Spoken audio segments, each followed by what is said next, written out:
उस संत की उपाधि से जरा नीचे आ जाता है, और जो एकाग्रता से सुने तब संत की श्रेणी में आ जाता है। प्रमाण, राम कथा शशि किरण समाना, संत चकोर करई जेहि पाना, संत चकोर करहि जेहि पाना।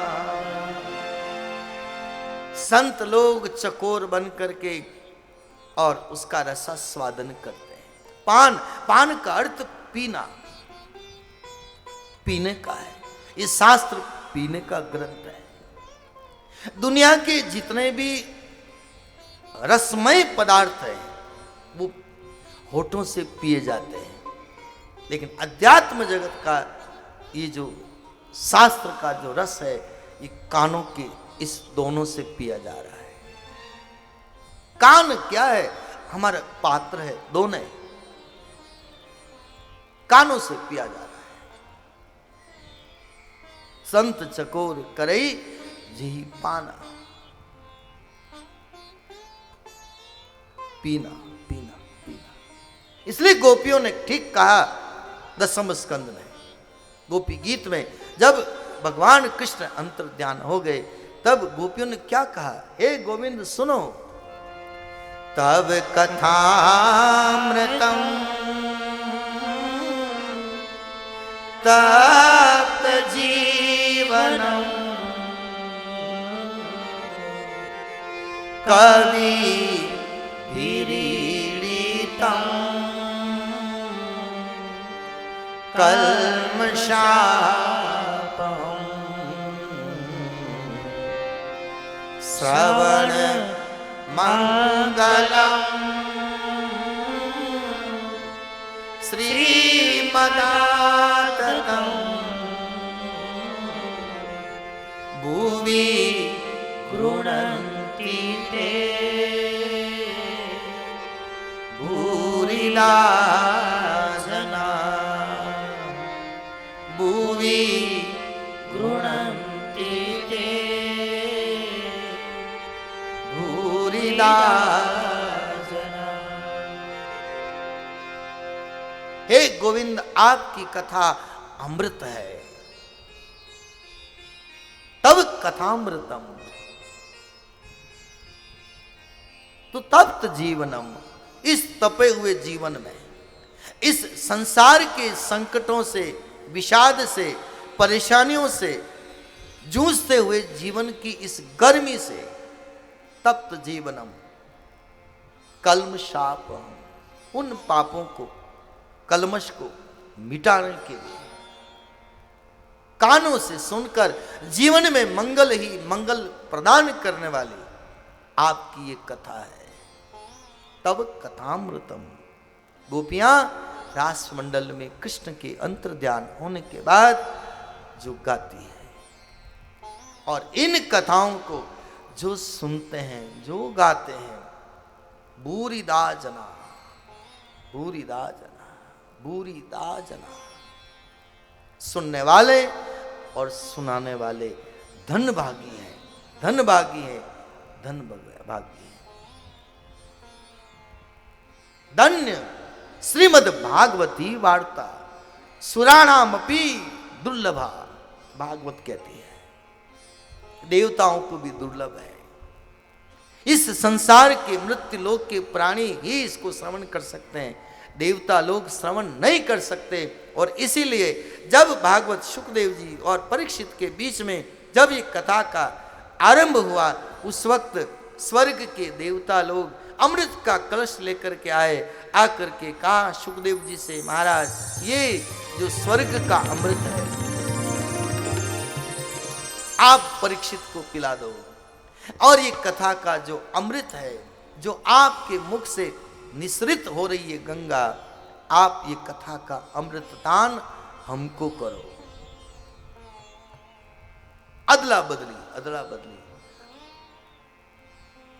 कथा का अमृत, स्वर्ग का अमृत आप ले लो और कथा का अमृत हमको दे दो। हम होठों से पीने वाला अमृत देते हैं, ये कानों से सुनने वाला हमको दे दो। ये देखो प्रमाण भागवत जी में। सुखदेव जी मुस्कुराए। सुखदेव जी ने कहा, अरे देवताओं, तुम क्या हो, तुम कैसे हो, मैं जानता हूं। मैंने यहां कोई टिकट थोड़ी लगाया है, यहां कोई टैक्स थोड़ी लगाया है कि भाई इतना टिकट लोगे तब हम तुमको कथा में एंट्री देंगे। जैसे परीक्षित एक श्रोता बनकर बैठा है, ऐसे तुम भी बैठ जाओ तो कथा का अमृत तुम भी पी लो। लेकिन एक भी देवता वहां बैठने के लिए तैयार नहीं हुआ। देख लो भागवत को, सब देवताओं ने कहा ये अमृत नहीं लेते हो, तो उन्होंने कहा मैं पूछ लो परीक्षित को। परीक्षित को पूछा, राजन बोलो, ये सब देवता लोग आए हैं, स्वर्ग का अमृत लेना चाहते हैं, ये अमृत पीना कि कथा का अमृत पीना है? परीक्षित ने मना कर दिया, इनको कहो कि ले जाइए अमृत, मुझे तो कथा अमृत पीना है। एक भी देवता वहां पर रुका ही नहीं। जो कलश लेके आए थे अमृत का, लेकर के 9 2 11 चले गए।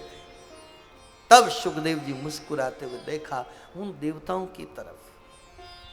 इस संसार में जब जब भी कोई भी कथामृत का पान करता है, तब कोई न कोई लुभावने प्रसंग उसके जीवन में आते ही आते हैं, आकर्षण करने वाले, खींचने वाले।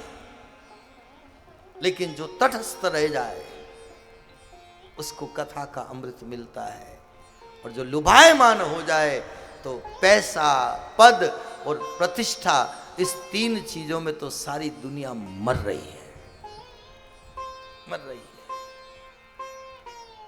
कहीं न कहीं लुभावने प्रसंग आएंगे। मुझे एक प्रमाण मिलता है मनु और शत्रुपा का प्रसंग, जो भागवत जी में भी है, रामायण में भी है। मनु और शत्रुपा जब तपस्या करते हैं नैमिषारण्य में, वहां पर आप प्रसंग को देखो। विधि हरिहर तप देखी अपारा। विधि यानी ब्रह्मा, हरि यानी विष्णु, हर यानी शिव। विधि हरिहर तप देखी अपारा। मनु समीप आए बहु बारा। एक बार नहीं, कई बार आए और मनु और शत्रुपा से कहने लगे, क्या चाहिए, तुम ये ले लो, तुम ये ले लो, तुम सोना ले लो, तुम चांदी ले लो, तुम राज ले लो, तुम ये ले लो। कितनी बार उनको कहा, लेकिन आगे की पंक्ति गौर से देखो आप। मांगहु वरे बहु भांति लुभाए। मांगहु वरे बहु भांति लुभाए। लेकिन परम धीर नहीं चल ही चलाए। परम धीर नहीं चल ही चलाए। परम धीर देरीवान मनु और शत्रुपा, नहीं हमको कुछ नहीं चाहिए, कुछ नहीं चाहिए। ये हमारी द्वारिका के निकट जूनागढ़, राजकोट जूनागढ़, हमारे नरसिंह मेहता, जिसकी कथा हमने मनासा में थोड़ा शायद इशारा निवेदन किया था। नरसिंह मेहता के सामने शंकर भगवान ने कितना प्रलोभन दिया। हे नरसिंह, तू चाहिए सो ले ले, मैं तुझे सोना दे दूं, तुझे चांदी दे दूं, तू जो मांगे दे दूं। लेकिन नरसिंह मेहता ने मना कर दिया, मुझे कुछ नहीं चाहिए। वही नरसिंह मेहता जो आंख बंद करके गौलोक में गए, भगवान कृष्ण के धाम में राधा और कृष्ण का दर्शन किया, गौलोक में गए, भगवान शंकर ने सिफारिश करी, भगवान आज एक जूनागढ़ का रहने वाला नाम नरसिंह मेहता आज आपके इस लोक में लेके आया। नरसिंह मेहता ने जब ठाकुर का दर्शन किया, कृष्ण का, राधा जी का दर्शन किया, उस स्वरूप का दर्शन करके, इतनी एकाग्रता देख करके राधा कृष्ण बड़े प्रसन्न हुए। ठाकुर ने कहा, अरे भगत, तुम्हारी इस एकाग्रता से हम प्रसन्न हुए, बोलो तुम क्या मांगना चाहते हो। तब नरसिंह जी ने कहा, भगवान, जिसको पारस पत्थर मिल जाए फिर क्या वो सोना मांगेगा? मुझे कुछ नहीं चाहिए। एक 500 साल पहले जूनागढ़ का रहने वाला नरसिंह मेहता चलायमान नहीं हुआ, कहीं प्रभावित नहीं हुआ। आज लोभ, लुभावने प्रसंग पग पग पर खड़े हैं, पग पग पर खड़े हैं। एक कंचन एक कामिनी, ये लंबी तलवार, चाले थे हरि भजन में, बीच में लीना मार। ये संसार की माया, एक पैसा, पद, प्रतिष्ठा रोक रही है। इतनी बड़ी बाधा है, आगे गति नहीं करने दे रही है, रोक रही है। कंचन यानी सोना, सोना नहीं, सब कुछ आ गया। कामिनी का अर्थ केवल स्त्री ही नहीं, जहां से हमारा मार्ग अवरुद्ध हो जाए। कोई भी मार्ग लो, कुछ भी लो, हमारा रास्ता ब्रेक हो जाए। चाले थे हरि भजन में, बीच में लीना मार। तो घाटियां हैं, इन घाटियों से आप और हम सब गुजर रहे हैं, सब गुजर रहे हैं। तो क्या करें? इस हृदय के सिंहासन के ऊपर हरि बैठ जाए। हमारे मारवाड़ में एक भजन गाते हैं, एक दो पंक्ति में आपसे थोड़ा निवेदन करूं, आपको सब समझ में आ जाएगा, लेकिन याद आई है तो थोड़ा निवेदन कर रहे हैं। बड़े अच्छी पंक्तियां।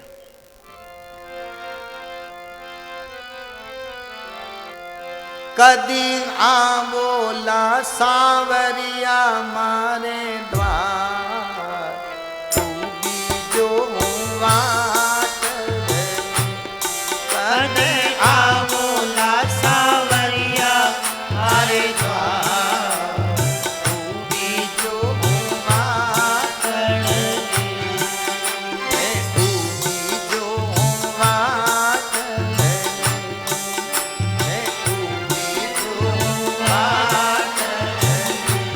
आपको समझ में आ रहा है? मैं कभी से इंतजार कर रही हूं, हे ठाकुर, आप मेरे द्वार पर कब आओगे, कब आओगे, कब आओगे?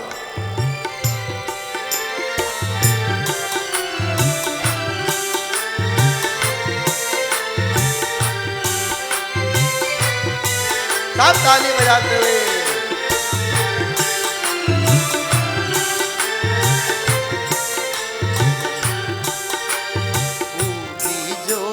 बात है, मैं तू भी जो बात है, मैं खाड़ी जो बात है, मैं खाड़ी जो बात है। शबरी की तरह इंतजार, कब आओगे, कब आओगे, कब आओगे?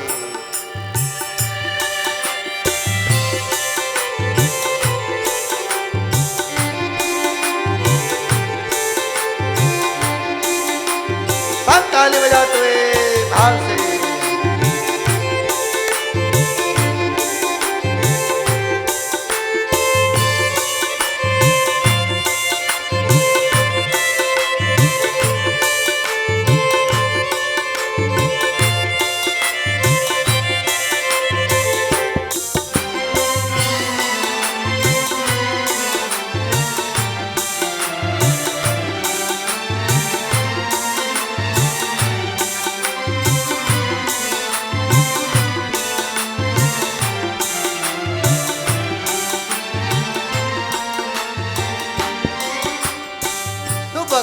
कहा कि मैं आने के लिए तैयार हूं, तूने क्या तैयारी करी? रिपोर्ट मांगता ना, क्या तैयारी करी? कोई मेहमान आने वाला हो तो पति फोन करके कहे